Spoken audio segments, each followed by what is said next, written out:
Pakistani establishment کی اشیرباد سے تحریک لبیک پر عائد پابندی ختم ہونے کے بعد اب یہ سوال کیا جا رہا ہے کہ مستقبل کی سیاست میں اس جماعت کو کیا ایجنڈا دیا جائے گا اور اسے کس جماعت کے خلاف اور کس کے فائدے کے لیے استعمال کیا جائے گا۔ سوال یہ بھی ہے کہ وفاقی حکومت کے ساتھ کیے گئے خفیہ معاہدے کے تحت تحریک لبیک کا نام قلعدم تنظیموں کی فہرست سے نکلنے کے بعد ملکی سیاست پر کیا اثرات مرتب ہوں گے اور آئندہ الیکشن میں یہ پاکستانی سیاست میں کتنا اہم کردار ادا کرے گی۔ اندر کی خبر رکھنے والوں کا کہنا ہے کہ اپریل سن 2021 میں تحریک لبیک پر پابندی لگانا وزیر اعظم عمران خان کا فیصلہ تھا اور اسٹیبلشمنٹ اس سے متفق نہیں تھی۔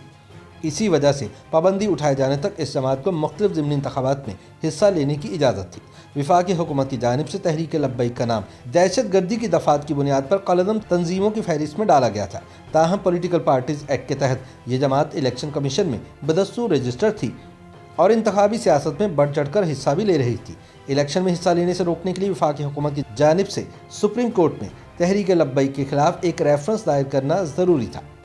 لیکن اسٹیبلشمنٹ کی مخالفت کی وجہ سے ایسا نہ ہو پایا۔ وفاقی حکومت کے ساتھ کیے گئے خفیہ معاہدے کے تحت تحریک لبیک کا نام قلعدم تنظیموں کی فہرست سے نکلنے پر ملکی سیاست پر اس کے کیا اثرات مرتب ہوں گے اور آئندہ عام انتخابات میں تحریک لبیک پاکستان کی سیاست میں کتنا اہم کردار ادا کرے گی۔ ان سوالات کے جوابات جاننے کے لیے مشرق وسطیٰ کی معروف ویب سائٹ اردو نیوز نے چند سیاسی تجزیہ کاروں سے گفتگو کی اور پوچھا کہ تحریک لبیک اور تحریک انصاف کے درمیان انتخابی اتحاد کی خبریں کتنی سنجیدہ ہیں اور کیا تحریک لبیک سے پابندی اٹھانے کا ایک مقصد یہ بھی ہو سکتا ہے۔ اس معاملے پر سیاسی تجزیہ کار مجیب الرحمان شامی سمجھتے ہیں کہ گزشتہ عام انتخابات میں تحریک لبیک نے مسلم لیگ نون کے ووٹ بینک میں شگاف ڈالا تھا، کیونکہ تحریک لبیک کے ووٹرز روایتی طور پر مسلم لیگ نون کے ووٹرز تھے۔ ان کا کہنا ہے کہ مسلم لیگ نون کے دور حکومت میں ایسے اقدامات اٹھائے گئے جس سے ملک میں ایک مذہبی تحریک چلانے کے لیے تحریک لبیک کی بنیاد رکھی گئی اور علامہ خادم حسین رضوی نمایاں ہوئے اور ان کی سیاست آگے بڑھی۔ اس لیے مسلم لیگ نون اور تحریک لبیک کے درمیان فاصلہ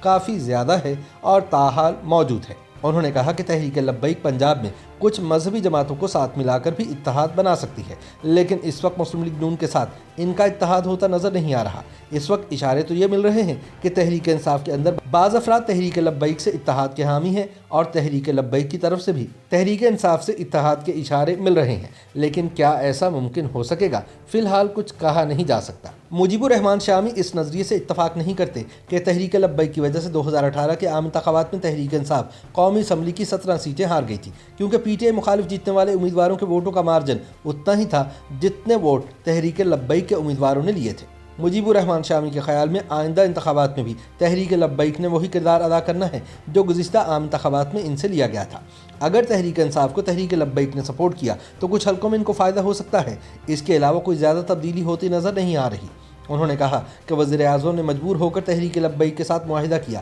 کیونکہ قانون نافذ کرنے والے اداروں نے کارروائی نہ کرنے کا مشورہ دیا تھا، لیکن ان کے لیے تحریک لبیک کے ساتھ اتحاد کرنا کوئی آسان نہیں ہوگا۔ اگر تحریک انصاف لبیک والوں کو کوئی فائدہ پہنچائے اور یقین دہانی کرائے کہ آئندہ عام انتخابات میں تحریک لبیک کے اراکین کو اسمبلی تک پہنچایا جائے گا تو دونوں جماعتوں کا اتحاد ہو سکتا ہے۔ پنجاب کی سیاست پر گہری نظر رکھنے والے تجزیہ کار سلمان غنی کہتے ہیں کہ تحریک لبیک کا نام قلعدم تنظیموں کی فہرست سے نکالنا آئندہ عام انتخابات کی منصوبہ بندی ہے اور واضح طور پر پنجاب میں نون لیگ کے ووٹ بینک کو ہی ٹارگٹ کیا جائے گا۔ سلمان غنی نے کہا کہ لاہور کے ضمنی انتخاب میں امکان ہے کہ تحریک انصاف اب تحریک لبیک کے امیدوار کی حمایت کرے گی اور آئندہ عام انتخابات میں دونوں جماعتوں کے انتخابی اتحاد کا فیصلہ بھی لاہور کے ضمنی انتخاب میں ہو جائے گا۔ اگر ضمنی انتخاب میں اتحاد ہو گیا تو آئندہ عام انتخابات میں اتحاد بھی خارج از امکان نہیں۔ انہوں نے کہا کہ حال ہی میں حکومت کا فوج سے تعلق خراب ہوا ہے، اب دیکھنا یہ ہے کہ آنے والے دنوں میں ان کی حمایت کتنی رہے گی، لیکن تحریک لبیک کا اس وقت تحریک انصاف کے ساتھ اتحاد اس کے لیے سیاسی طور پر نقصان دہ ہوگا۔